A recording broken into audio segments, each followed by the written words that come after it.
Hello friends, రేపు రాబోయే complete episode ఇప్పుడు వీడియోలో చూస్తారు. వీడియోలోకి వెళ్ళిపోతే విహారీ, లక్ష్మి ఇద్దరు కూడా వెళ్ళిపోతామని వాళ్ళ అమ్మ నాన్నతో మాట్లాడగానే వాళ్ళు ఆలోచిస్తూ ఉంటారు కదా. ఇక అప్పుడు వాళ్ళ అమ్మ నాన్న వద్దు, ఈ 3 రాత్రులు ఇక్కడే మీరు ఉండాలి అంటే విహారీ అంటాడు, ఈ 3 రాత్రులు మేము ఇక్కడే ఉన్నాం కదా, మళ్ళీ ఇక్కడే ఉండాలి అని చెప్తారేంటి మీరు అని విహారీ అంటాడు. అది కాదు బాబు, మేము చెప్పేది ఏంటంటే పెళ్ళయ్యాక కొత్తగా పెళ్లి చేసుకున్న కొత్త పెళ్లి జంట అత్తారింట్లో 3 రాత్రులు, ఇక్కడ పుట్టింట్లో 3 రాత్రులు గడపాలి బాబు అని అంటే, అదే కదా నేను చెప్తున్నాను, 3 రాత్రులు ఇక్కడ ఉన్నాం కదా అని విహారీ అంటే, అప్పుడు బామ్మ అంటుంది, బాలే సరిపోయింది ఆదికేశవ, నువ్వు అడగడం తను చెప్పటం బాలే ఉంది, ఇలా కాదు చెప్పటం అంటే అని అంటూ బామ్మ ఇలా అంటూ ఉంటుంది. అయ్యా నేను చెప్పేది మీరు వినండి, నేనేం చెప్తున్నానంటే అని అంటూ 3 రాత్రులు అంటే భార్య భర్తలు ఇద్దరు మంచిగా భోజనం చేసి పడుకొని వెళ్ళిపోవటం కాదు, భార్య భర్తల్లాగా ఇంకా ఇక్కడ 3 రాత్రులు గడపాలి అంటే వాళ్ళ మధ్యలో ఆ కార్యం జరిగిపోవాలి, అది విషయం అని అంటూ బామ్మ చెప్తుంది. ఆ మాట వినేసరికి విహారీ, లక్ష్మి ఇద్దరు ఒక్కసారిగా షాక్ అయిపోతారు. ఇక అప్పుడే బామ్మ ఇలా అంటూ ఉంటుంది, నేను చెప్పింది మీకు అర్థమైంది కదా అని అనేసరికి ఇక అప్పుడే విహారీ, అది కాదు, నాకు చాలా అర్జెంట్ పనులున్నాయి, అయినా ఇప్పుడు ఇక్కడ ఉండటం కుదరదు, అంతేకాదు 3 రాత్రులు అంటే అస్సలు కుదరదు అని అంటూ విహారీ అంటాడు. అలా అనేసరికి ఇక అప్పుడు వాళ్ళ నాన్న ఆదికేశవులు ఇలా అంటూ ఉంటాడు, అది కాదు బాబు, మా మాట వినండి, మీరు పెళ్ళయిన తర్వాత అమెరికా వెళ్ళిపోయారు, ఆ తర్వాత మా అమ్మాయి అసలు మీతో సంతోషంగా ఉందా, మిమ్మల్ని ఇబ్బంది పెడుతుందా, అసలు విషయం మాకు తెలియదు, మా అమ్మాయి వల్ల ఏమైనా ఇబ్బంది జరుగుతుందేమో, మీరు ఒకరినొకరు అర్థం చేసుకున్నారో లేదో అని మాకు అర్థం కావాలి అంటే మీరు ఈ 3 రాత్రులు మీరు ఇక్కడ గడిపితే మాకు ఆనందం తెలుస్తుంది అని అంటూ చెప్పగానే ఇక అప్పుడే విహారీ, అలా ఏమీ లేదు లక్ష్మి, అలా కనకమహాలక్ష్మి అలా ఏం చేయట్లేదు, నాతో చాలా బాగుంటుంది అని అంటూ చెప్పినా సరే వినకుండా వాళ్ళ నాన్న ఇలా చెప్తూ ఉంటాడు. అయినా సరే నేను చెప్పినట్టు మీరు వినండి బాబు, ఒకసారి వినండి అని ఈ 3 రాత్రులు ఇక్కడే అయిపోవాలి అని అనగానే ఇక ఆలోచిస్తూ అది కాదు అని అంటూ ఉంటే, అమ్మ నాన్న మేము వెళ్ళిపోతాం, మమ్మల్ని ఇబ్బంది పెట్టకండి, ఆయనకి ఏదో అర్జెంట్ పనులు ఉన్నాయంట కదా అని లక్ష్మి అంటే, నువ్వు ఉండవే నీకేమీ తెలీదు అని అంటూ గౌరీ కూడా మీరు ఉండండి బాబు, మా మాట వినండి అని అంటూ చెప్తూ ఉండగానే ఇక అప్పుడే ఆదికేశవులు కూడా ఇలా అంటూ ఉంటాడు, ఇంకొక మాట ఏమీ మాట్లాడొద్దు బాబు, ఎలాగైనా మళ్ళీ ఎప్పుడు వస్తారో ఏంటో, అక్కడికి వెళ్ళిపోతున్నారంటే మళ్ళీ ఎన్ని రోజులకు వస్తారో తెలియదు, అలాంటిది మీరు ఇప్పుడే వెళ్ళిపోతే ఎలా బాబు, ఉండండి బాబు మీకు దండం పెడతాను అని లక్ష్మిని తీసుకెళ్ళవే, కనకంని తీసుకెళ్ళవే అని అంటూ ఆదికేశవులు చెప్తే గౌరీ లక్ష్మిని లాక్కొని వెళ్ళిపోతుంది. ఇక అప్పుడే బాబు నేను చెప్పేది ఏంటంటే మీరు ఈ 3 రాత్రులు ఇక్కడే ఉండండి బాబు, మీకు మంచి జరుగుతుంది అంతా, ఆ అమ్మాయి గురించి ఒక్కసారి ఆలోచించండి, మా సంతోషం గురించి ఆలోచించండి అని అంటూ ఉంటే విహారీ కొంచెం తల కిందికేసుకొని సైలెంట్గా ఉండటంతో, మౌనం అంగీకారం అని అర్థం బాబు, అయితే మీరు ఒప్పుకున్నట్టే నేను అన్ని ఏర్పాట్లు చేసేస్తాను అని చెప్తూ పంతులు గారిని కూడా పిలుస్తారు కదా. ఇంకా పంతులు గారు వచ్చి ఇలా చెప్తూ ఉంటాడు, ఇంకా పంతులు గారు ముహూర్తాలు చూడండి అని అంటే, పంతులు గారు లక్ష్మి అక్కడ నుంచి వెళ్ళకముందే పంతులు గారు వస్తారు. ఇక ముహూర్తాలు చూస్తాడు. చూసి ఈరోజు రాత్రి 9 గంటలకి దివ్యమైన ముహూర్తం ఉంది, ఆ ముహూర్తం ఖాయం చేయండి అన్న మాటకి ఇక విహారీ, వద్దు మేము వెళ్ళిపోతామంటే, మీరు ఉండండి బాబు ప్లీజ్ అని అంటూ రిక్వెస్ట్ చేస్తాడు కదా. ఇక పంతులు గారు ఇలా అంటారు, ఈ ముహూర్తం మంచిది, మీకు మళ్ళీ సంవత్సరం కల్లా పండంటి బిడ్డ పుడతాడు, బాబు జన్మిస్తాడు అనేసి చెప్పి ఇంకా ఆశీర్వదించి వెళ్ళిపోతాడు. ఇక లక్ష్మిని రెడీ చేయమని పంపిస్తాడు కదా. ఇక ఇక్కడేమో నువ్వు ఒప్పుకున్నావు బాబు, ఒప్పుకో అనేసి వెళ్ళిపోతాడు. ఇక విహారీ ఆలోచిస్తూ గదిలోకి వచ్చేస్తాడు బాధగా.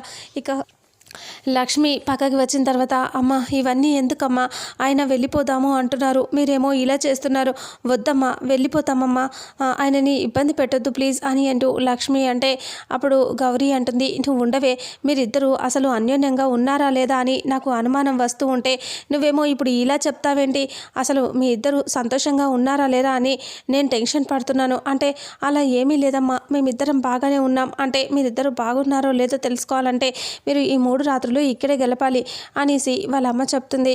అలా చెప్పేసరికి ఇక అప్పుడు లక్ష్మి ఆలోచిస్తూ ఉంటుంది. మేము అన్ని ఏర్పాట్లు చేస్తాం అని గౌరీ అక్కడి నుంచి వెళ్ళిపోతుంది. ఈ లక్ష్మి కూడా విహారీ దగ్గరికి వచ్చేస్తుంది.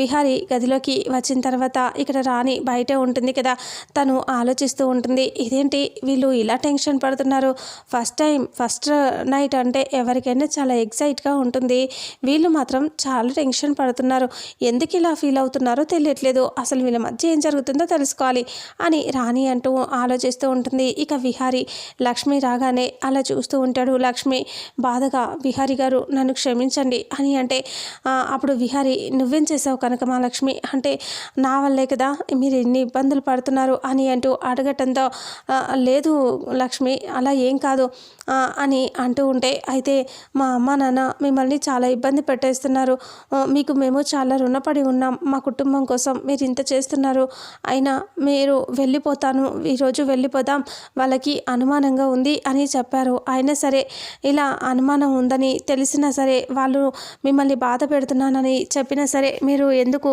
ఇక్కడే ఉండటానికి ఒప్పుకుంటున్నారు విహారీ గారు, వెళ్ళిపోదాం ఏదో ఒకటి చెప్తాను అని అంటూ లక్ష్మి అంటుంది. ఇక వెళ్ళిపోదాం విహారీ గారు, ఆయనకి చాలా అర్జెంట్ వర్క్ ఉంది, బిజినెస్లో చాలా లాస్ వస్తుంది అని మా అమ్మ నాన్నతో నేను చెప్తాను, వాళ్ళే పంపించేస్తారు అని అంటూ లక్ష్మి అనగానే విహారీ వద్దు అలా చెప్పకూడదు కనకమహాలక్ష్మి అంటే, ఎందుకు విహారీ గారు అంటే అలా చెప్తే వాళ్ళు బాధపడతారు, వాళ్ళని సంతోషపెట్టడానికే కదా మనం వచ్చింది, వాళ్ళు సంతోషంగా ఉండాలి, అలాగే ఉందాం, అంతేకాని నువ్వు ఇలా చెప్పి వాళ్ళని బాధ పెట్టకు అని అంటే లక్ష్మి ఏడుస్తూ రెండు చేతులెత్తి దండం పెట్టి, విహారీ గారు మీరు మా కోసం ఇంత చేస్తున్నారు, మా కుటుంబం కోసం ఇంత చేస్తున్నారు విహారీ గారు, అసలు మీకు సంబంధమే లేదు, మీరు వెళ్ళిపోవచ్చు, ఆ రోజు కూడా అంతే, పెళ్ళిలో మీ ఫ్రెండు మోసం చేసి డబ్బులు తీసుకొని వెళ్ళిపోతే మీరు ఇక్కడే ఉండాల్సిన పని కూడా మీకు లేదు, కానీ ఒక ఆడపిల్ల జీవితం, ఆడపిల్ల తండ్రి ప్రాణం అని చెప్పి మా కోసం ఆలోచించి మీరు ఇక్కడే ఉండిపోయారు విహారీ గారు,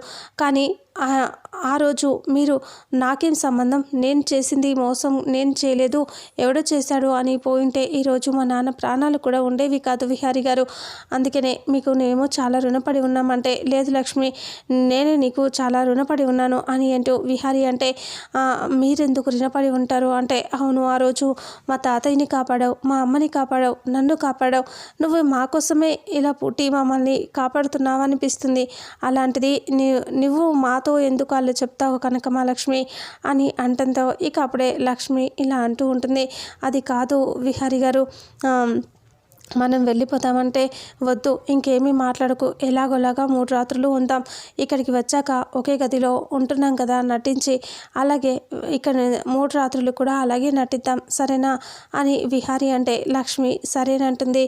ఆ తర్వాత ఇక్కడేమో సహస్ర వాళ్ళు ఇంటికి వచ్చేస్తారు. యమున లోపలికి వెళ్తూ పండు లగేజెస్ అన్నీ తీసుకురా అని చెప్పగానే సరే అని పండు బయటికి వస్తూ ఉంటాడు. గుమ్మం దగ్గరికి రాగానే సహస్ర ఒక్కసారిగా పండు థ్యాంక్స్ నీకు అని అంటే, నాకమ్మ నాకెందుకు థ్యాంక్స్ చెప్తున్నారు అని అంటూ పండు అడుగుతాడు. ఆ మాటకి ఇలా చెప్తూ ఉంటుంది, మా బావని మాతో పాటు ఇంటికి పంపించినందుకు అని చెప్పగానే మీ బావని అంటే విహారీ గారినా అంటే మా బావని నేను అక్కడ ఊరు వెళ్ళామని నువ్వు మా దగ్గరికి రావాలని పంపించావు కదా, అందుకే నీకు చాలా థ్యాంక్స్ అని అంటే, నేను విహారీ బాబు గారిని పంపించడం ఏంటి అని అంటూ అలా అనుమానంగా చూస్తూ ఉంటే అంబిక గమనిస్తూ ఉంటుంది. అప్పుడే పండు ఆలోచిస్తూ ఇంకా అది అని అనుకుని ఒకసారిగా మనసులో గుర్తు తెచ్చుకుంటాడు. ఓహ్ విహారీ గారు అంటే విహారీ బాబు గారు నా పేరు చెప్పి తప్పించుకున్నారన్నమాట అనుకొని ఇంకా వెంటనే అదే సహస్రమ్మ నాకు ఇందాక గుర్తు రాలేదు, అవునవును విహారీ బాబు గారు వచ్చారు, నేనే అడ్రస్ చెప్పారు, చీరల కోసం అక్కడికి వెళ్ళారని అందుకే వచ్చాడు అని అంటూ చెప్పగానే, అందుకే నీకు థ్యాంక్స్ చెప్తున్నాను పండు అని సహస్ర చాలా ఆనందంగా లోపలికి వెళ్ళిపోతుంది. అంబిక అనుమానంగా పండు వైపు చూస్తుంది. పండు లగేజెస్ అన్నీ తీసుకొని లోపలికి వస్తూ ఉంటాడు. ఇక పండు మళ్ళీ కారులో ఉన్న లగేజ్ తేయటానికి వెళ్ళినప్పుడు అంబిక పక్కకి వెళ్తుంది. వెళ్ళేసి ఇలా పండుని పిలుస్తుంది. ఇక అప్పుడు పండుని చూస్తూ నిజం చెప్పు పండు, నీకు విహారీ నిజంగా చెప్పాడా? నువ్వెందుకో అబద్ధం చెప్తున్నావు అనిపిస్తుంది. ఎప్పుడైనా సరే ఒక్క మాటలో చెప్పేసే నువ్వు ఈరోజు తడపడుతున్నావు. నీ కళ్ళల్లో అబద్ధం కనిపిస్తుంది, నీ మాటల్లో నిజాయితీ లేదు. చెప్పు ఏంటి అబద్ధం చెప్తున్నావు కదా అంటే ఇక లేదు నేనేమీ అబద్ధం చెప్పట్లేదు అని అంటూ చెప్పగానే అబద్ధం చెప్పట్లేదు అంటున్నావు. అయితే సరే సూటిగా ఒక ప్రశ్న అడుగుతాను చెప్పు. విహారీ గారు ఢిల్లీ నుంచి వచ్చారా ముంబై నుంచి వచ్చారా అని అంటూ అడగటంతో కొద్దిసేపు ఆలోచించి గట్టిగా ముంబై అని అంటూ కవర్ చేస్తాడు. నువ్వు ముంబై అని కవర్ చేస్తున్నావు సరే, అంత కాన్ఫిడెంట్గా చెప్పావు, కానీ ఇందులో అనుమానం పడకుండా ఉండాల్సింది ఏమీ లేదు, అనుమానంగానే ఉంది అనుకుని పక్కకి వెళ్ళి అంబిక ఆలోచిస్తూ ఉంటుంది. ఇక ఆ తర్వాత లక్ష్మిని పెళ్లి కూతురుగా చాలా అందంగా తయారు చేస్తూ ఉంటారు. ఇక్కడ విహారిని కూడా రెడీ చేస్తారు. అప్పుడు ఆదికేశవులు విహారితో నీకు చాలా థ్యాంక్స్ చెప్పాలి బాబు అంటే ఎందుకండి నాకు థ్యాంక్స్ చెప్పాలి అనుకున్నారు అంటే ఎవ్వరు కూడా మీలాగా ఉండరు బాబు. ఏ అల్లుడైనా సరే ఇంటికి వచ్చాక తన ఇష్ట ప్రకారంగా నడుచుకోవాలి, కానీ నువ్వు మాత్రం అలా చేయట్లేదు బాబు. నా కూతురు ఇష్టమే, నీ ఇష్టంగా ఉంటున్నావు. అయితే ఈ పరిస్థితిలో ఎవరైనా ఏ అల్లుడైనా నా పని నా ఇష్టం, నేను వెళ్ళాలి అని గట్టిగా చెప్తాడు, కానీ నువ్వు అలా చేయలేదు బాబు అని అంటూ గ్రేట్గా చెప్తాడు విహారితో. ఇక కనకంని అందంగా తయారు చేస్తారు కదా. కనకం టెన్షన్ పడుతూ ఉంటే ఇక అప్పుడే రాణి అందరూ అలా చూస్తూ ఫ్రెండ్స్ అంతా ఉంటారు. ఇక అప్పుడే రాణి ఇలా అంటుంది, కనకం నిన్ను ఫస్ట్ నైట్ జరిగినప్పుడు అమెరికాలో కూడా ఇలాగే రెడీ చేశారా? ఇక్కడనే రెడీ చేస్తున్నామా? అక్కడ రెడీ చేస్తే ఎవరు చేశారు అని అడుగుతూ ఉంటే కనకం ఇలా అంటుంది, లేదు అక్కడ ఏమీ రెడీ చేయలేదు అంటే ఇది జరగలేదా ఇప్పటిదాకా అంటే లేదు అని చెప్తుంది. ఏంటి ఇప్పటిదాకా జరగకపోవడం ఏంటి అని అంటూ అనుమానంగా మాట్లాడుతూ అడుగుతూ ఉంటుంది. ఇక లక్ష్మి టెన్షన్గా కూర్చొని ఉంటుంది. ఇంతటితో రేపు రాబోయే ఎపిసోడ్ ఎండ్ అవుతుంది. మరుసటి ఎపిసోడ్లో ఏం జరుగుతుందో తెలుసుకుందాం. వీడియోని చూసిన ప్రతి ఒక్కరూ వీడియోని లైక్ చేయండి, షేర్ చేయండి, కామెంట్ చేయండి. అలాగే మన ఛానల్లో మరిన్ని అప్డేట్స్ కోసం ఛానల్ని సబ్స్క్రైబ్ చేసుకోండి. Thank you so much.